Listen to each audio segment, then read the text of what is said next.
windowsill. Been so lonesome, chasing that morning chill.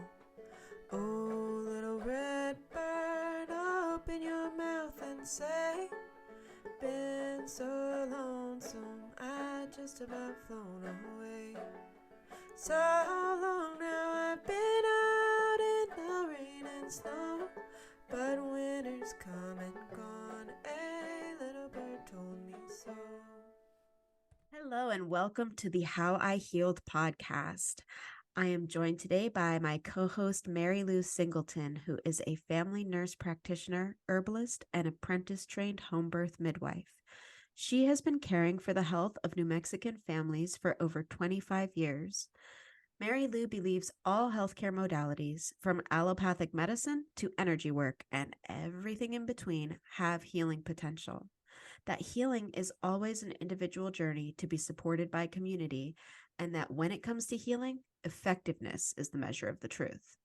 She is a critic of the pharmaceutical industry and the mainstream medical industry, which promotes drug dependence and chronic disease maintenance rather than healing. She believes healing is always possible and co-created the How I Healed podcast to share stories of healing, hope, and recovery. Thanks, Jocelyn. I'm Mary Lou, and I'm here with my lovely co-host, Jocelyn McDonald, who is an artist and storyteller.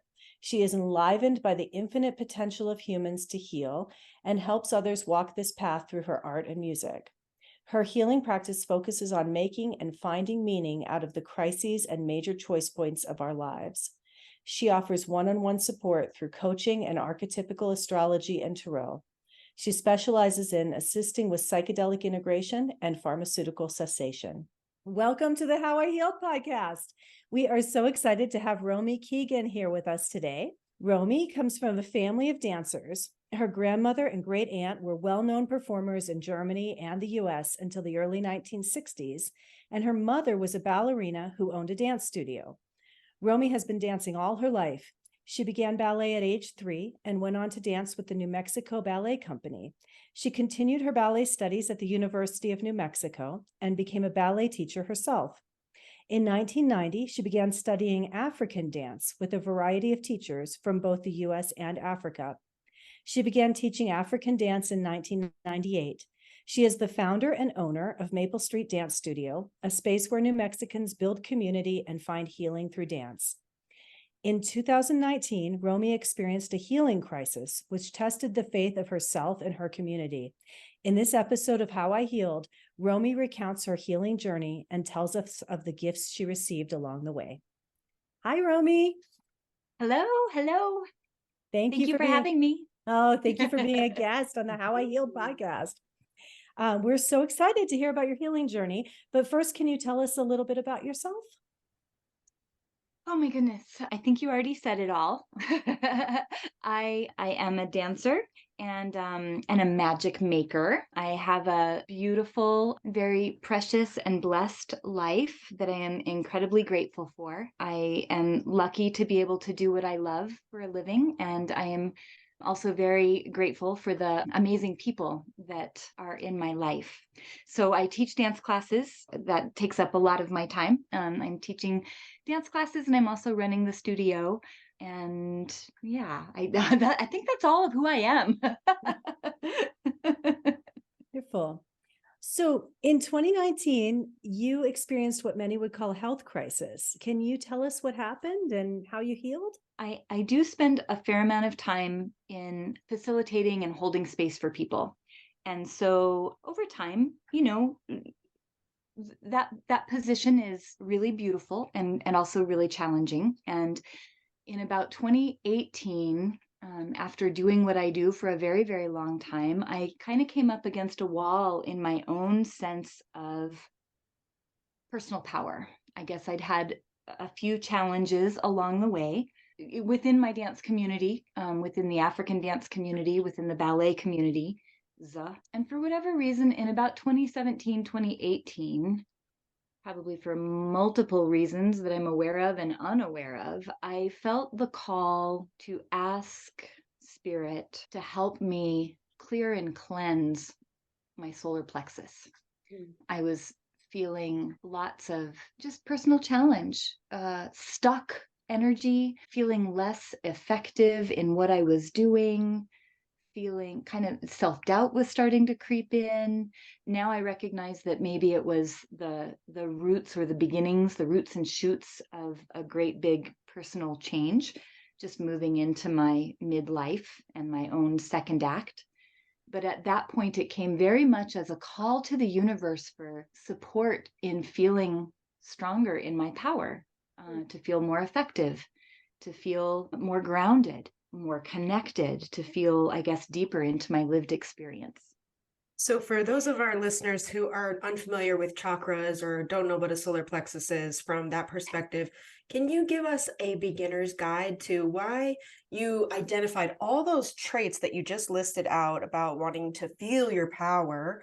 Why do you associate those with the solar plexus, and how did you know that that was what was being called to heal? So the chakra system is the 7 points in our energetic body that start with the root chakra and moves up through the sacral chakra, the solar plexus, to the heart chakra, the throat chakra, the third eye, and the crown chakra. And each of these energy centers are doorways, or I'll say rulers or keepers of specific energies. And without turning this into a lesson on the chakra system, I'll just say, Not against that. We're not against a little, okay. little dabbling in that. Okay. So the root chakra is all about feeling connected to the earth, feeling connected to your embodiment, feeling safe, feeling secure, like you have everything you need, your needs are all met. Safety and security would be maybe a quick way to describe the root chakra. The sacral chakra relates very much to relationships and our sense of relating with each other, and creativity and sensuality and experiencing the world through beauty and relationship, and communion with other people, self and others. And then the solar plexus is the sort of the personal power center, like where we start to feel our sense of confidence in dealing with the world, our sense of who the heck am I to be holding this space? Who the heck am I to have these thoughts or opinions or values or teachings, even as a teacher? It's the place the solar plexus holds that sense of, personal power. And for me in that moment and in this moment, it was a matter of answering the question, who am I to? The solar plexus holds those energies. Does it have any analogy to a specific organ? Like if we were to think about similar medicinal components like traditional Chinese medicine or astrology or something, like would there be an organ system associated with solar plexus? Yes, the liver. Uh, And maybe a couple of others too, actually. It probably has something to do with the pancreas. And digestive systems as well. For me, in my healing journey, it really did become all about the liver. And the liver traditionally holds anger, of all things, which is something that I'm still sort of unwinding. But yeah, that is part of the story and part of the connection in that healing. And then as you go up the chakras, it addresses the heart is the heart, and the throat is your voice, your ability to speak your truth, which is very much connected to having a healthy solar plexus relationship and energy. And then third eye is your spiritual vision, and the crown chakra is your direct connection to spirit, to the divine, quickly spoken. Yeah. So you called out to spirit for awakening in your solar plexus and clearing in your solar plexus. I was needing some support. I was feeling vulnerable. I was feeling, again, I guess, I was questioning, who am I to be teaching? Who am I to be sharing these things? Who am I to ... And I about a year later, I came down with just a strange, it really was the answer to the prayer. My liver, for no apparent reason, although I came to understand why, but suddenly my liver just crapped out on me. I kept getting sort of nauseous. I kept having these bouts of nausea. And I guess I'll back up a little bit for this part of the story. I guess I feel really silly about it, but it was absolutely part of the process. I had been dealing with black mold in my system, and it was showing up on my fingernails. We had a black mold problem in our bathroom, and somewhere along the way, I had a black mold problem. I was seeing it growing on my fingernails. And I was with a friend, and she suggested, oh, you might try neem oil, or neem, not neem oil, but neem supplements. So, and her insight, her idea, her guidance, for whatever reason I decided to follow, was to not only take this neem oil, but to take high doses of it. And so, and it's So scared of where this is going. Neem is Oh. an amazing substance, and It's a it's so poison. useful, but it can be highly caustic. It can cause Yeah. miscarriage. It can cause like uterine contraction. So I don't know what it's going to do to your liver, and I'm I'm scared. Yeah. I know. And it's very strange. I have to say, like, in the world of strange and miraculous things and the mysterious ways of the universe, for some reason, first of all, for some reason, I got that guidance. Second of all, I followed it without any question, which is not usual for me. But I just, for whatever reason, I was like, oh, okay, that sounds great. I'll do that. That sounds like a smart thing to do. And so I did. And I started taking these high doses of neem supplements. And on the little package, it said, if you experience nausea or vomiting, it is a sign that, or maybe it wasn't on the packaging. Maybe this was part of her guidance. I can't remember. If you started to experience nausea, it's a sign that the mold is dying off. So I probably did this for about 3 months. And about 4 weeks in, I started getting nauseous. And I was like, hey, cool, it's working. Oh my God. So this is the embarrassing part of this story. I have to say, it really is. But all things for all reasons, because in the end, well, I'll jump way to the end. All things for a reason, that healing crisis catapulted me forward in many ways, but there's lots of blanks to fill in between. I started to feel the nausea, thought it was a great thing, continued doing what I was doing, and just kept getting sicker and sicker without really realizing I was getting sicker and sicker, because it was sort of like being in the pot and the pot starts to boil and you don't realize the pot's boiling. Yeah. So that was very strange. And so one morning I woke up feeling sicker than all the sickers. And I reached out to that same friend and told her, and I don't even know why I would know this, but I was like, my liver doesn't feel like it's working right. And I had this strange sensation of a balloon inside my body filled with toxins. But it didn't necessarily locate where my liver sits. It was more of I don't even know how to describe it. It was an odd, both intuitive and physically felt sensation. So I called this friend and I said, gosh, I think my liver's not working. And she came over right away and she brought with her more herbs called kutki. And they are liver toxic cleansing herbs for your liver. I took that, and within an hour, I felt different, better, much better. This went on. I took those herbs for about 2 or 3 days. And if I didn't take them, I would cascade back down to feeling terrible. It felt almost like a flu, but so long as I took the herbs, I felt better. And this is the part that is also sort of strange. I just had this inner knowing that what was happening was all completely exactly what was supposed to happen from the beginning to the end. At first, I didn't understand why my liver seemed to be crapping out. And in that first maybe 24 to 48 hours, feeling the herbs working and having this incredible tidal wave of knowing that everything was right and fine. I don't know how I could even begin to think that, but I did. I absolutely did. And in that first 24 to 48 hours, I asked within, like, why did this happen? What is this? What is happening? And I tell you, the bottle of herbs came screaming into my mind. So talk about an open chakra of the third eye. I was able to see and understand and know within my entire being, all the parts connected, that it was that. And I was sort of stunned when I saw the visual in my third eye, in my inner eye. And then my body responded with goosebumps, like, oh my gosh. So I got up and I looked at the thing, and I just knew that was it. And then I looked up online, what about neem oil? Well, don't take it in large doses.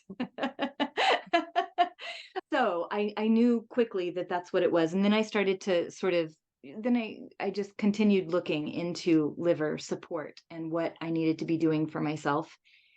And I just tend to be somebody, I'm kind of a rebel in a lot of ways. I just don't follow any of the normal courses of action that other people follow, for better or worse. I continually find myself as, I'm going to say, kind of a pirate. I just seem to live by my own set of rules. I don't know why, I don't understand it, and I'm very grateful for it. And I just kept having this inner sense of knowing that all of this was somehow related. And so I researched. It was not very difficult to research. I found, the number one best thing to be eating for my liver was going to be broccoli. I needed to up my water, like, tremendously. And I just kept taking those herbs. And so I nursed myself back to health. That was about a week long. Somewhere in there, it became clear that it wasn't just that my liver was stressed out. It actually did stop functioning. And I knew this because then I turned yellow. So as far as I understood, that it had stopped working. But when the jaundice kicked in, I was already feeling so much better. And really the whole event was about 6 weeks. It was 6 weeks of drinking tons of water and eating really, really purely, which was something that probably needed to happen in a lot of ways anyway. Not that I was a junk food addict, but I definitely was not being as careful as I had been. French fries, sure, ice cream, yeah, okay. I just kind of had gotten, I don't know, I had gotten lazy about certain things, and I feel like it was a really big blessing to be reminded how important it is to eat well and mindfully and be present in your body. So I just continued to drink lots of water and eat really well. And it's hard to describe how this experience, it's so deeply personal. And from the outside, it sounds absolutely crazy. And internally, I recognized it as an answer to this solar plexus issue. I found so much personal power in how my inner guidance and inner wisdom kicked in. There was no question in my mind how the two were related. And the changes that I've made in my life since then, the limbs I've taken myself out on since then, in healthy ways, in leadership, in creativity, in self-care, in manifesting the life I want to live, all of that was directly related to this healing crisis, where something totally out of left field came roaring into my life. And I had zero interest. I don't know why. I had zero interest in going to a doctor. It wasn't that I knew I didn't need to from the moment it started. And that's hard to convey to anybody. It's so personal.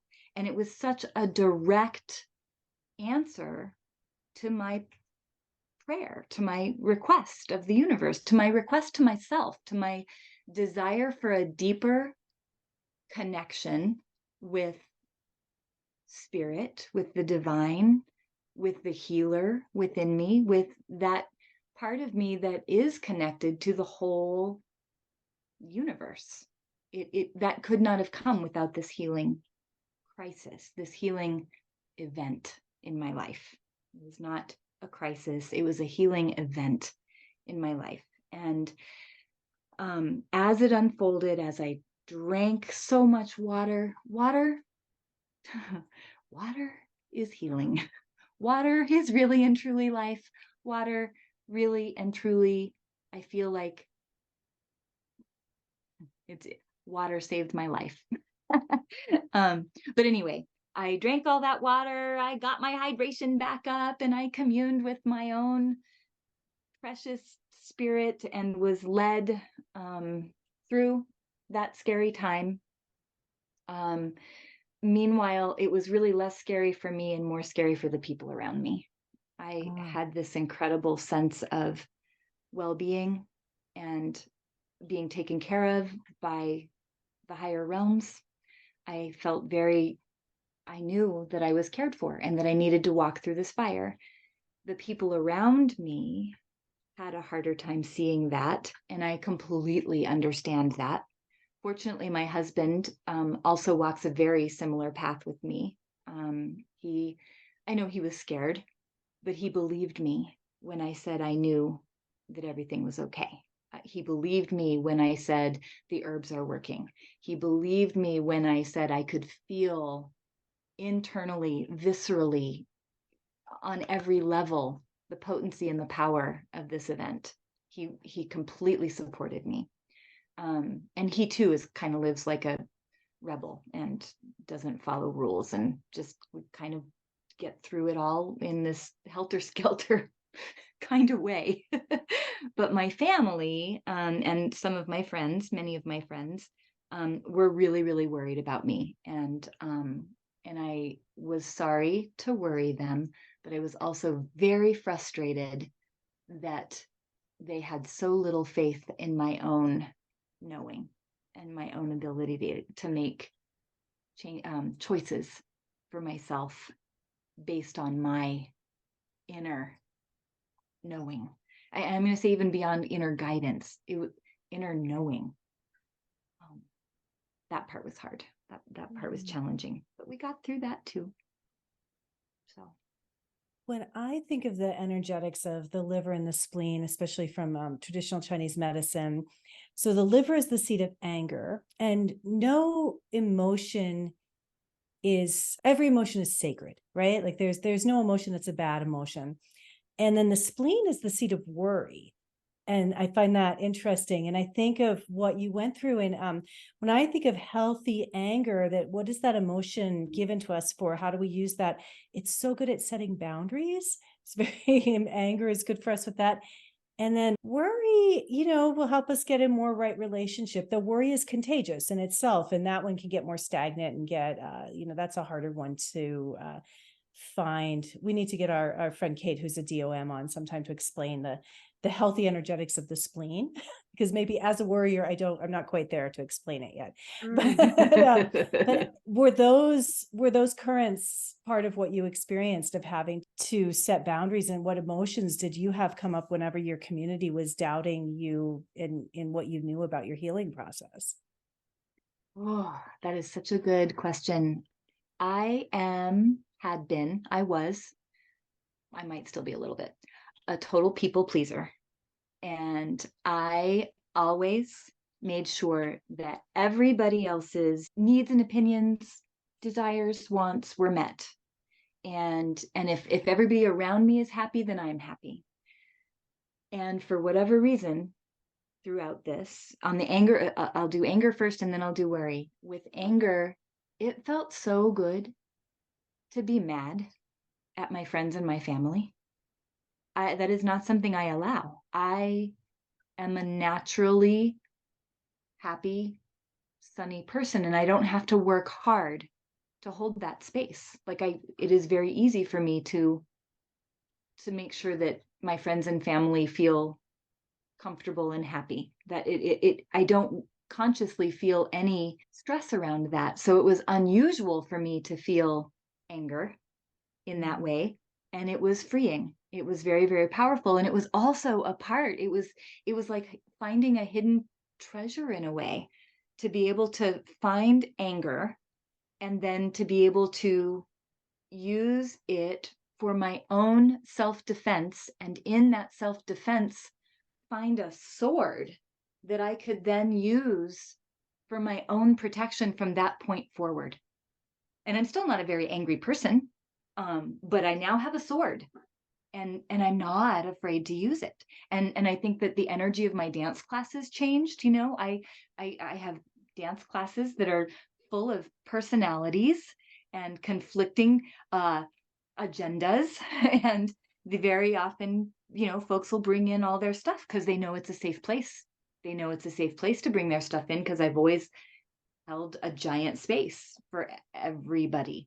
But now I have this sword, and certainly that first year after finding the sword, it felt so good to be like, still absolutely loving, still totally holding space, still allowing people to be who they are, but not bringing it all into me, not allowing it all into me, and having the ability to say, excuse me, wait, no, that's not going to be okay. Or that particular, can you two quit giggling over there? Or just the little things that, that sounds so petty, but the little things that happen, the little things that are really big things when you're trying to hold a space for everybody. I was able to take the sword out and go, no, that's not okay. That needs to stop. No, wait, no, that's not okay. That needs to stop. Actually, stand back. You're too close, in ways that were healthy, never rude, never mean, but clear. I had never had such clarity before. And I feel like I carry it with me now for the most part. So that would be the anger end of things. It gave me confidence and a sword and clarity and the ability to discern the fact that I have boundaries. I didn't really fully know that before. The worry, being a artist and dance teacher and studio owner, the experience of trusting my body and spirit to heal got me over the hump of worrying about whether or not I have enough money or will have enough money, or worrying about those root chakra sorts of things, the worry, conscious and unconscious, of will we have enough, and finding my way out of lack mentality to a place of really believing wholeheartedly in plenty. There's plenty for me, for everybody, even when it doesn't always look like that. It's a spiritual sort of thing. And the act of going through the valley of the shadow of death gave me a sense that, like, I can heal and I have enough. Like, those two things together, just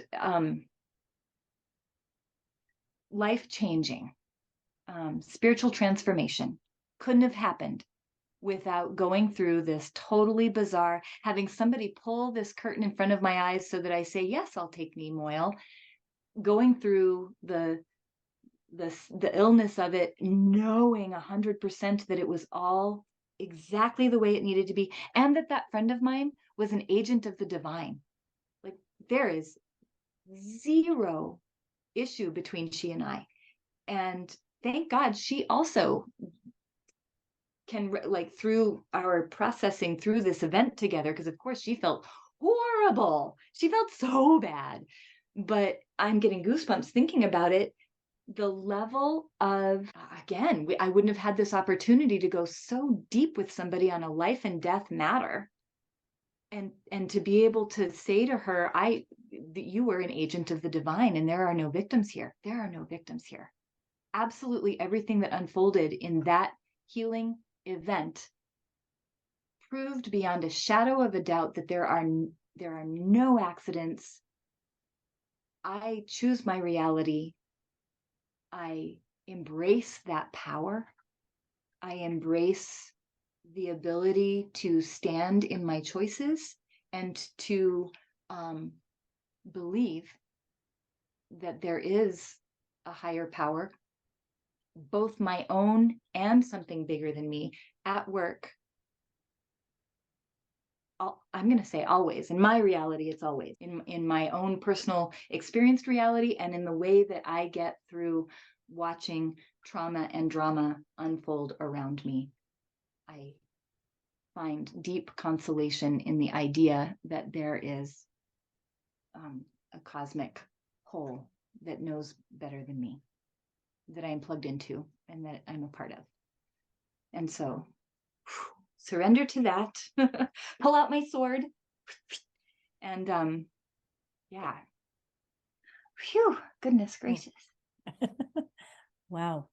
I'm just so curious about how your relationship in this solar plexus healing event has opened up the experience of other women that you work with to be in their anger, or to, you kind of mentioned that a little bit about what shows up in the room, but I'm just so curious because once you became that unafraid of your own anger, I wonder how the women around you started to reflect that back to you.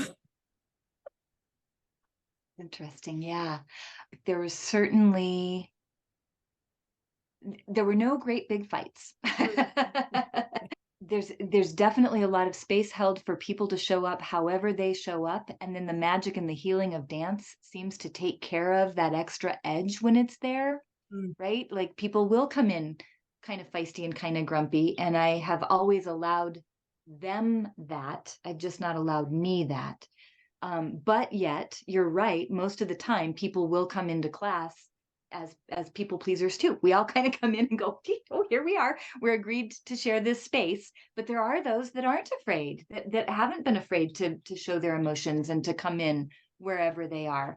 And I really love it that you asked that question, because finding my own power in having a day where I just don't feel like being stepped on for whatever reason, and I finally say something, it definitely empowers me to hold that space for the women around me. Now, there are a few times, it hasn't happened very often, and it's never happened as a big, battle in class, but there have been a few times when their attitudes or angers have been inappropriate and have, degrade the space of safety that we all come to together. And in those cases, I've had to be strong in my newfound power and manage those. Yeah, it's amazing. And I know I didn't used to be able to do that. I used to sidestep it. I used to honeycoat it. I used to try to I used to feel responsible for it. I used to feel responsible for it. But now I absolutely recognize that, we each bring our own thing. And while I manage and hold the space, all that muck is not my own. Thank you for asking that question, because that's been a piece that is really important. Well, I have a question. So you come from a long line of ballet dancers, and you started your training in ballet as a toddler. And on this podcast, we hear a lot from people raised in families with strict ideologies, a lot of people coming from fundamentalist religious backgrounds. As a non-ballet dancer, from the outside, to me, ballet looks like a strict ideology. And I'm wondering how you have integrated and that background and softened around the strictness, and how that influences you to this day.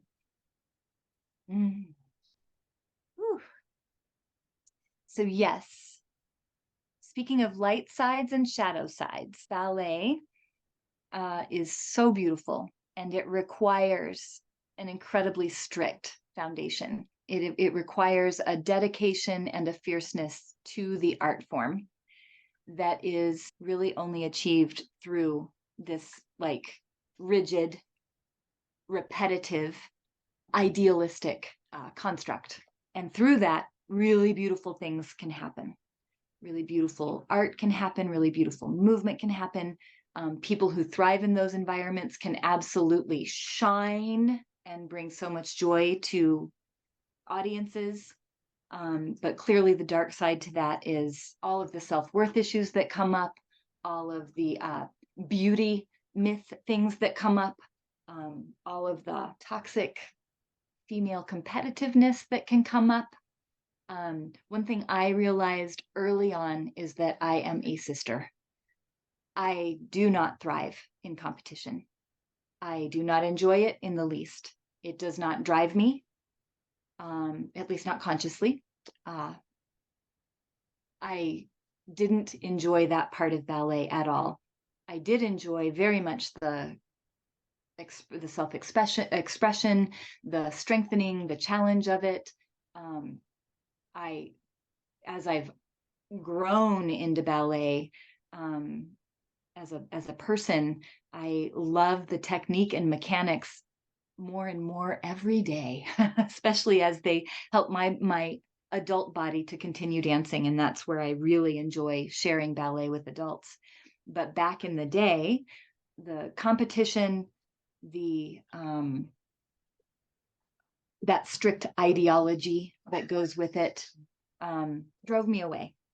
There definitely came a point where I was just my box was getting smaller and smaller and tighter, and there was less joy and less joy and less joy. And if there was joy, it didn't belong to me. It somehow belonged to the teacher, or the other students, or my mom, which, bless her, oh my God, I'm so glad she gave me ballet. My mother and my aunt and my grandmother gifted me the most precious thing in my life. But I did have to go through the light and the dark sides of ballet in particular to find that joy. And yeah, so then in my pursuit of ballet, I thought I might be heading toward a professional track until late high school, early college. And then it became clear that I just couldn't hang. I couldn't work as hard as those other dancers. And I also didn't enjoy the vibe of the competition to stay in class hours and hours, day in, day out. But I loved the dance itself. And so I kept on doing it into college. And then somewhere in college, I discovered African dance, and it changed my relationship with dance. And I left ballet for about 10 years. And in that 10 years, I reclaimed my own femininity for myself. Ballet had the extreme beauty aesthetic that went with ballet that I couldn't seem to achieve, even with somebody that was privileged in the body type and color, all of those layers. It just ate me alive. I just didn't like anything about what ballet was asking from me. And so, and it was just shredding me little by little. It was just, it was taking away the joy of movement. And African dance helped me refine it. African dance gave me an entirely new way to move my body and to relate to my body as a woman, as a human, as a person with a belly, as a person with a heart and expression and a need to express. But then after about 10 years of just doing the African dance, I needed to come back around and pull my love of ballet back in. And coming back to ballet as an adult, really, God, it's amazing how one thing always leads to the next, because the years of ballet training, the years of taking a break from ballet, the years of discovering the purity and the groundedness and the community and the love and joy around African dance, you put all of those things together and adult dance becomes completely accessible in a whole new way. And I feel like I recognize that my life path has been to become a person who holds space for adult dancers in particular. I taught kids for years, but really it's been about holding space for adults to discover that they love to dance and to thrive in the healing potency that dance just is. Just dance, period. Ballet by itself, if you've got the right teacher, African dance for sure, no brainer. Put them together and there's something really, really special in the strengthening, the core technique, the ability to refine movement and find grace, mixed with this like raw energy and exuberance and joy and instant access to the thrill of moving the body, particularly in rhythm to drums. Recorded music can also be nice, but the drums are like just amazing. So yeah, Man, dance.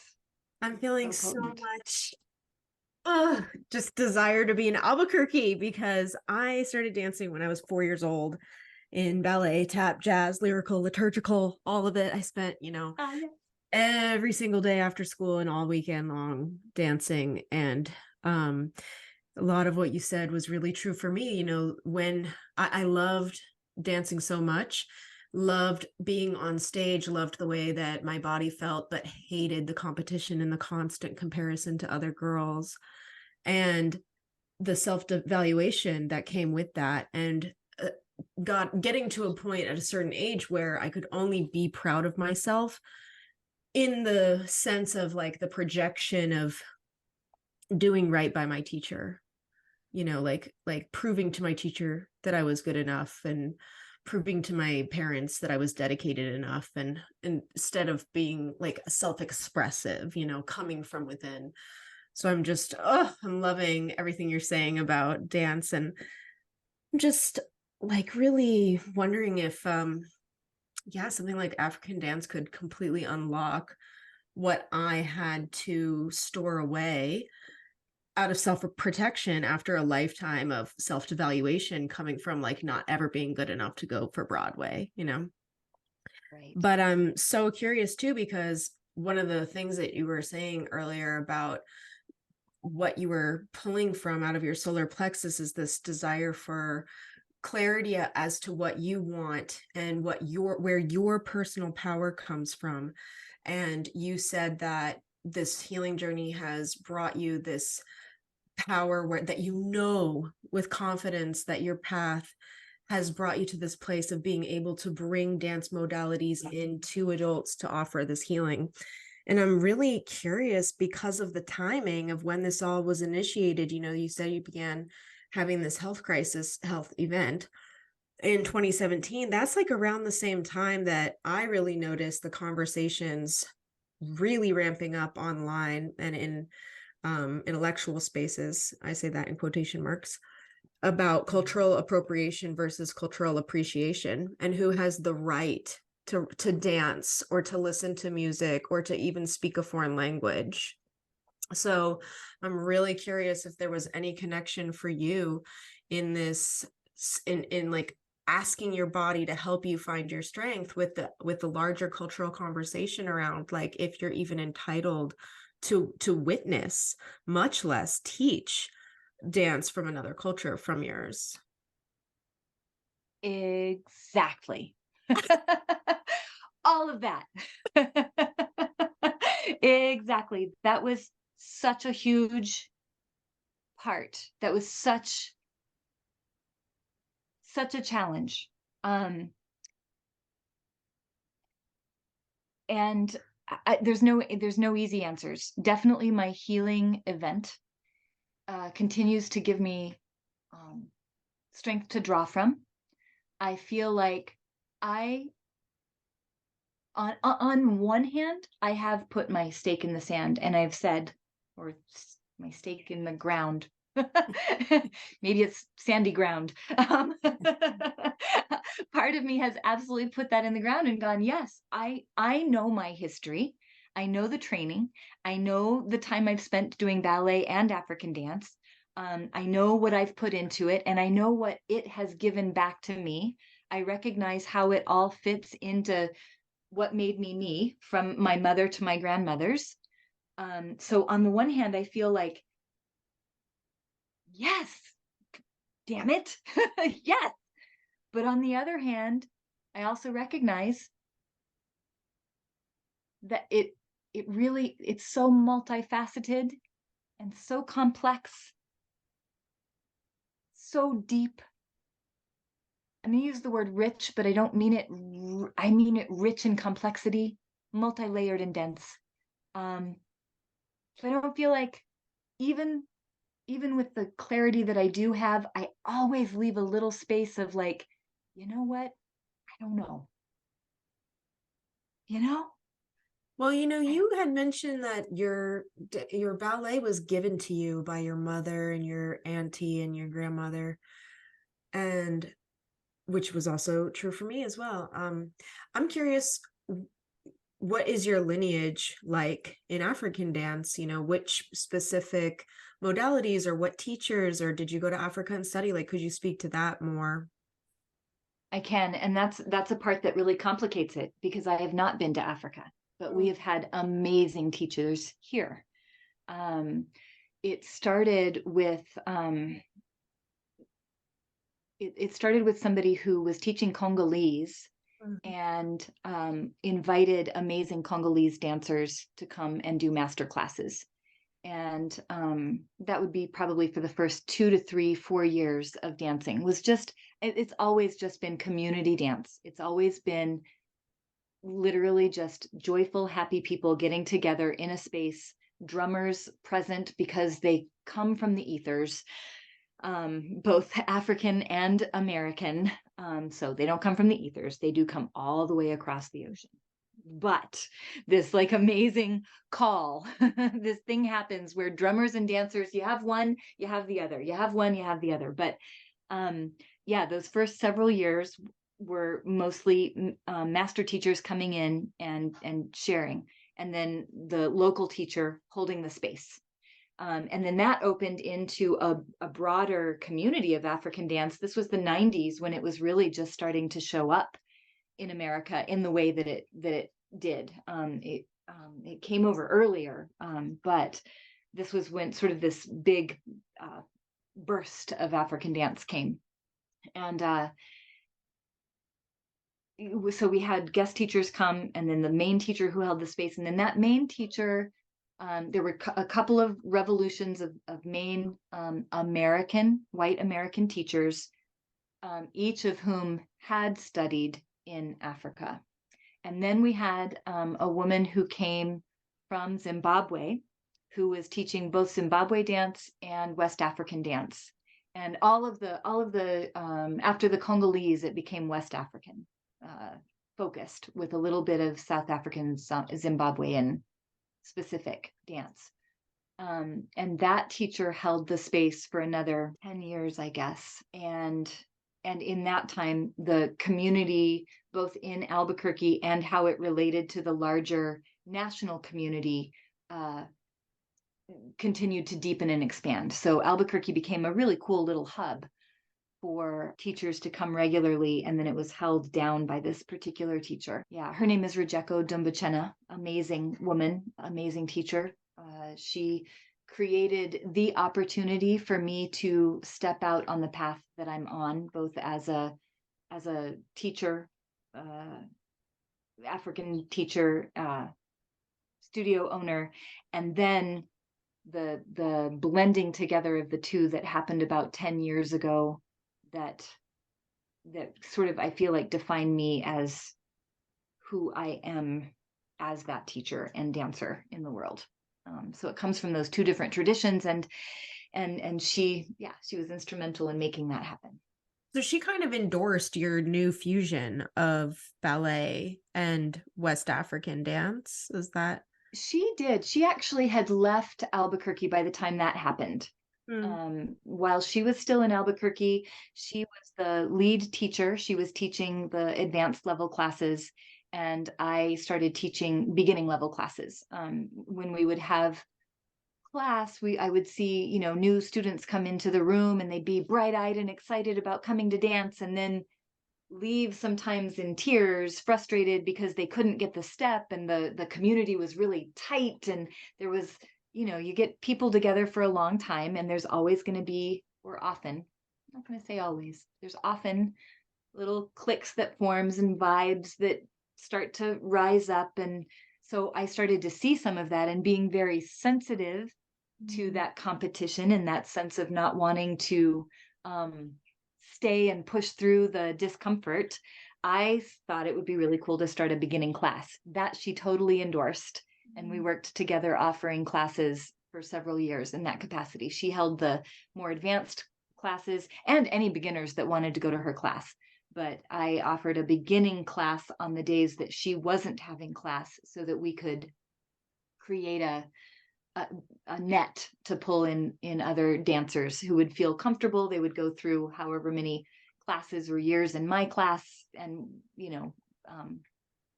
get their foot on the ground and so they could feel comfortable to go into the other class.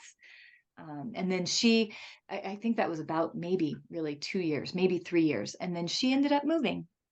She ended up going to New York and starring in Fela. Uh-huh. Cool. Yeah. So super cool. So when she left, I inherited the studio that she was starting. She was starting a studio that was going to be African diaspora. It was going to be cultural history, song, dance. But when she decided to leave, I took over the studio so that we could continue just offering the African dance classes as African dance classes without trying to, turn it into an African centric studio. And so at that point, I was just there to keep our classes going. And there was no way to pay the rent on the space without asking in other teachers. And so before we knew it, I had belly dancers in the space and capoeiristas in the space and Afro-Cuban in the space. And I was still teaching African. And then one of her other students took over her classes. So I continued with the beginning level and we still had an intermediate level. And and then little by little, I started bringing ballet into it. And then years later, I achieved my dream of pushing the two together, of blending the ballet and the African into its own style, taking from each of them what I loved the most. And, even as I say that, I do still feel sensitive to the cultural appropriation layers of that. And all of my teachers all along encouraged me, celebrated me, encouraged and celebrated me. I mean, that really is it. I felt completely supported by my teachers to teach. And by the time I decided to blend the two, that support continued. That particular teacher had left, but that support continued. And now it's this sort of unique little contemporary style of movement that I feel gives people an opportunity to step into dance in a really dynamic way. And it's really accessible for adults and it's playful and friendly and it's got a great beat. So anyway. Is there like much African diaspora immigrant population in Albuquerque? Because I know it's New Mexico, so there's definitely a lot of cultural diversity, but is there a great deal of African immigrants? It's interesting. There is a community of African immigrants. I don't know how large it is, but they are not interested. We've done some outreach and some, greater and smaller degrees over the years of 20 years of Maple Street and 5 years before that Rejeko was in town. And really, it hasn't been, there's not been interest. Mm-hmm. Interesting. Yeah, even though, we've tried some different programs. Highland High School, one of our high schools, has a specific immigration support. I don't even know what you call it. But they've got a whole program to help with integration and getting kids connected with things that are happening in Albuquerque that they can plug into. And through 3, 4, 5 different times of offering classes specifically to that group and offering performance opportunities to that group, there's just not a lot of interest. I feel like it seems like there would be, but at the same time, probably there's a sense of we already have this within us. Why would we go to this lady's studio and do this other thing? I don't know. It's often been a question, but there are some great relationships that have been forged over the years through that. They may not have shown up in dance class, but there have been good relationships that have been forged. So I have another question. so we've talked about how you've integrated these other threads of your life. And one thing I know about you, Romy, is you are one of the most magical people that I have ever met. And I participated in my first women's spirituality magic circle with you as a young woman in my early 20s, and have watched you follow that. And it looks like you are now weaving that into your dance. And can you tell us about how you are bringing that aspect of yourself into fullness? Thank you so much for asking. Because it definitely, I feel like everything that we talked about already is amazing and potent and powerful, and it's definitely made me who I am. And that healing event catapulted me forward in my own spiritual, what do I want to say? I've always been a spiritual being. I've always practiced my own brand. I've always, been a seeker. I've always been interested. Whatever. But that event just catapulted me forward, upward, inward, expanded in every direction. And it literally shot out roots that reconnected with sort of, my Celtic, Anglo-Saxon Celtic background of natural magic, natural spirituality, which also crosses paths with my own inclinations toward mystic Christianity and Gnosticism. So there's a crazy blend there. And then I also really, really love the teachings that have come out through the what's called the New Thought movement, which actually really is ancient wisdom that newer mystics started to pick up on and began expressing as New Thought. So all of that has sort of alchemized in me. And after that healing event, on the heels of that, we had COVID. And when COVID happened, I had the opportunity to sit while the world was crazy and falling apart in a million different directions, and so many different people had so many different experiences. I found myself with some time on my hands. I couldn't run the studio. I did teach dance classes through Zoom. But nobody else was in the studio. And so all of the other classes that were happening, those teachers either were teaching from their own homes or not teaching at all. And so I had a lot of time on my hands, and I spent all of that time in meditation. I spent all of that time in deep dives with spirit because I had been blown open by that healing event. So I was just primed, and and so from that came this really and truly from that time getting to sit and just be present with myself. This really beautiful vision arose of blending the most accessible parts of magic and mysticism with dance. And so I've created something that I call Dancing Our Magic, and that's becoming the overall name for my dance program. So Dancing Our Magic is both the weekly dance classes that are the blending of the ballet and the African is called Ballet de la Terre, dynamic contemporary adult dance. And I utilize that style of movement to create choreography in honor of the 7 directions. And then, so the dance program is called Dancing Our Magic. It incorporates the weekly dance classes of both the Ballet de la Terre and Adult Ballet Basics, but it also has a 7-week seasonal workshop that happens with each of the solstices and equinoxes. They're 7 weeks each, and they teach this choreography around the associations of the 7 directions and the teachings behind those, the sort of spiritual empowerments, I'd say, behind those things.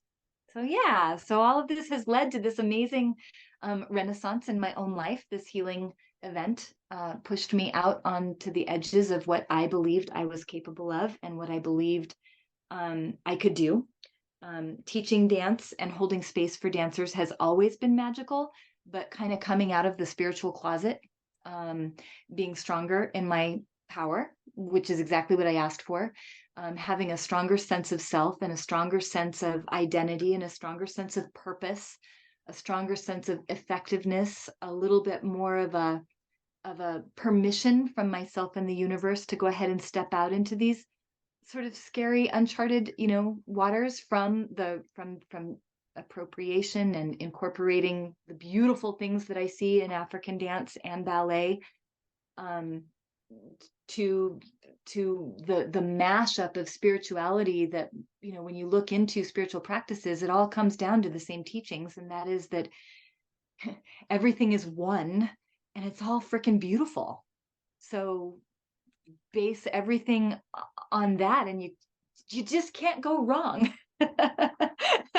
So all of that really came out of this asking for healing, and this answer from the universe saying, okay, you want healing, you're going to walk through some fire first, you're going to be initiated, and then you have a responsibility and a duty to make it happen, and to do it with all your heart. Beautiful. Do you have any questions? I feel like I'm over here in awe. I'm like, shit, do I need to move to Albuquerque? Because Yeah, you do. I love dance so much, and I love magic, and I love chakras, and you're just speaking my language on a major level. I've got a billion more questions, but not necessarily that would be interesting for our audience. I really want to see her chart. Obviously, I'm like, where does Jupiter rules the liver? And Sagittarius, ruling the liver, like, what do you have in Sagittarius? What do you have in the 9th house? What's Jupiter doing?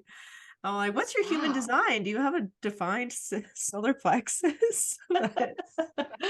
Gosh, I want to know the answers to that question too. Those questions. Yeah, well, see, we're just gonna have to get together offline because nobody wants to hear us, go off on that tangent. This is just mythic. Like, I want to write the fairy tale down of the woman who prays out for power, and the female figure comes with the potion, and the woman starts taking it, and it turns out it's poison. And has to go through that journey of wow, I really hadn't thought of that. It reminds me too of a couple episodes ago. We had the amazing Tanya McBride, and she was talking about how she never prays for anything specific because you never know what God is going to bless you with in making your prayers come true. And this is the perfect example of that. Like, you wanted this to happen. You specifically asked for this initiation, and there was no way for you to know that you would have to be poisoned and turn yellow to accomplish it. Yeah. And then even the part of, like, in speaking of it in terms of mythics, like going against my mom and dad. Yes. Breaking out of the childhood, like, you can get mad at me all you want, but I'm not going to the doctor. Thankfully, Mary Lou was in my life. All I did was like hold a line of leave her alone. It's just, I still feel bad I got pulled into it against your will. Two different people went behind my back and talked to Mary Lou and said, would you intervene? Romy is not taking care of herself. They specifically said Romy's dying. Yeah. Which, Mary Lou, why won't you do do something? fair, it sure looked like it. You go make her go to the doctor. Yep. Yeah. I'm keeping all this in, by the way. This is really juicy shit too. I love the mythic conversation. And then in the story that it's the same female entity that then offers the cure, the potion to bring the antidote to the poison, right? Like, it's, she's cloaked this way at the beginning, she's cloaked a different way afterwards. It's I think the fact it was the same friend. Mm-hmm. Oh my God. Right. And it makes me think of the village deities, the pre-Hindu entities in the Indian subcontinent of these goddesses. Every single one of them is female, and they are the place, like they can't be moved. They are the land, they are the people, they are the place there. They hold that. But each one is an illness. Each one is a disease. And she is the one who both gives the disease and the one who takes the disease away, and often will give you the disease if you're not properly acknowledging her presence and her, not giving her the attention that she needs in a healthy way. It's like, well, now you have shingles, and then you have to pray to her to take the shingles away. There's Wow. one, right? For nearly every ailment of humanity, there's a village deity that is the illness and is the cure to the illness. Wow. Wow. Yeah. Oh my gosh. Amazing. Yeah, I love it that it was the same friend, and I love it that you have nothing but love for her. Yes. Mm, That's the best part. totally. And that you Yeah. didn't turn into somebody who now thinks all herbs are dangerous and people shouldn't be allowed to have, autonomy. They need to be regulated by outside Where's the authorities. black box label on neem oil? Only doctors can Right. dispense it. Mhm. Beautiful. Yeah. Oh, and there were some interesting conversations around that too. There were definitely people who were like, "Oh my God, this is why herbs should not be allowed." And in answer to that, I would always say, like, no, I didn't do my research. I didn't do my due diligence. The herbs are just the herbs, potent, powerful, doing their thing. I am 100% responsible for how I used them, and the information is out there, and taking them all off the shelf or not making them available doesn't solve. It only makes worse our ideas of personal power and autonomy and freedom to choose, and those kinds of things. Like, gosh, yeah, the idea that this somehow proves that herbs should not be used and not available is just, yeah. I had to have a few of those conversations. And then my husband just, patiently nurturing, nourishing, holding space, protector. He did his best to, speak for me when he could. Not that that needed to happen, but he was just present. Not speak for me, but be on the same page as me. So yeah, kind of standing up to my folks and standing up to friends, and just, yeah, all the different layers of it. And gosh, just seeing how, yeah, my mind is being blown right now by the mythic end of this that I knew was mythic, but I hadn't really fully re-looking at it after all this time, and seeing some of this is really amazing. That looking back, I have a cool story too. I don't know if you guys have a minute to tell you about the hummingbird that was part of this story. Yeah. So at a certain point, like maybe early on, maybe it was while I was still a little unsure. Like, there was definitely, even though I had this overarching, like, everything is cool, you are following your heart, you are listening to this inner knowing, you're gonna be fine. Knowing that there were other people holding other spaces, there were certainly moments of doubt in it all, right? There were moments of, yes, I know this is right. God, I hope I'm right. And there was this one day that I had gone, a friend offered to do maybe a massage, and I'd come back from the massage, and I turned the corner to my house, to this path that leads to my front door. And Hummingbird is one of my people, one of my little guys that is just always present. Definitely teacher, guide, spirit, support. And this hummingbird zoomed in front of my face. Like, literally, I could feel its wings, like, brush, didn't touch me, but the wind of this hummingbird right in front of me. And to my right side is this window. This hummingbird zoomed in, smacked against the window, and fell on its back, spread eagle. And I was like, oh my God, I am not going to make it. Like, this might actually take me. Holy shit. And I went inside. I sat down. I was speechless. for like a half hour, I just sat there. My husband was there. I told him what happened. We went out and saw the little hummingbird spread eagle. It had fallen into a plant flower pot on its back in a bare spot. Just his little beautiful wings, just on its back, dead as a freaking doornail. And I was so stunned and so terrified by that message. And I just sat there for so long. And eventually, after about a half hour, 45 minutes, I got up. Kind of the dazed shock was starting to wear off, the like heaviness, and like really kind of meeting my maker, kind of meeting this moment of like, whoa, I actually don't know. I went to go look at that little hummingbird again. I swear, as I walked up,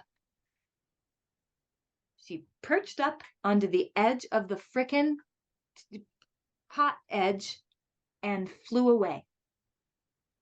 She wasn't dead and got up and flew away. But two, the chances that I would see that I would be there to witness her go and fly away, astounding. Because if I had gone and she was just gone, I could have, like, oh, what happened? Did the cat get her? Like, what? Oh, but I saw the resurrection of this little hummingbird. And I'm just remembering now that I'm getting goosebumps. That certainly had to have been the root of my clarity, that affirmation from spirit to send me a message that it was like reading a message, like, Romy, you might die, but you won't. Okay, bye. Okay. So anyway, it's such a potent part of the story, and such a potent teacher of spirit, again, like just the layers of spirit coming in and showing us our inner knowing, the ways the divine works is just astounding. Thanks for tuning in to the How I Healed podcast. We are so happy to have you. If you liked this podcast, please consider sharing it with a friend.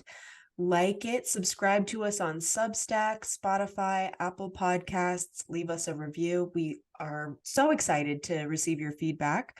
So do drop us a line at howihealedpodcast@gmail.com if you would like to send us a message. You can also reach us on Instagram or Facebook or Twitter, all the usual spots. So thanks again for tuning in and for supporting our project.